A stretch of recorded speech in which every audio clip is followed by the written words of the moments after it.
শুরু হয়ে গিয়েছে পুজোর কাউন্টডাউন। এদিকে টেলিভিশনের বিভিন্ন চ্যানেলগুলিতেও শুরু হয়েছে মহালয়ার অনুষ্ঠানের প্রস্তুতি। প্রতি বছরই মহালয়া উপলক্ষে বিভিন্ন চ্যানেলগুলিতেও অনুষ্ঠানের আয়োজন করা হয়। চ্যানেলের বিভিন্ন ধারাবাহিকের অভিনেত্রীদের মা দুর্গার বিভিন্ন অবতারে দেখা যায়, আর টলিউডের কোনো না কোনো নায়িকাকে দেখা যায় মহিষাসুরমর্দিনী রূপে। এবারে জোর গুঞ্জন, অভিনেত্রী কৌশানী মুখোপাধ্যায়কে নাকি দেখা যাবে ছোট পর্দার মহালয়ার অনুষ্ঠানে। এবারের পুজোটা বেশ জমজমাট কাটতে চলেছে কৌশানীর। বড় পর্দায় উইন্ডোজ প্রোডাকশন হাউজের ছবিতে রয়েছেন তিনি। সেই সঙ্গে নতুন গুঞ্জন বলছে এবারে টেলিভিশনের মহালয়াতেও থাকছেন তিনি। বর্তমানে ছোট পর্দায় রিয়েলিটি শোয়ের বিচারকের ভূমিকা পালন করছেন তিনি। কিন্তু কোন চ্যানেলের মহালয়ায় দেখা মিলবে কৌশানীর? নাঘুষও বলছে স্টার জলসার এবারের অনুষ্ঠানে নাকি দেখা যেতে পারে কৌশানীকে। মহিষাসুরমর্দিনী রূপে দেখা মিলবে তার।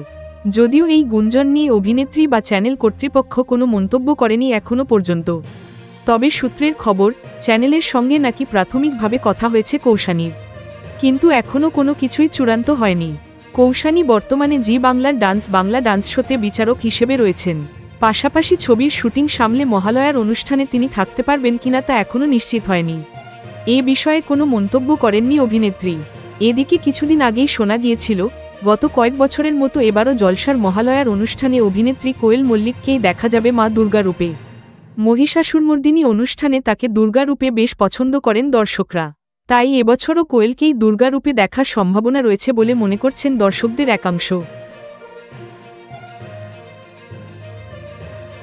Thank you so much for watching our videos.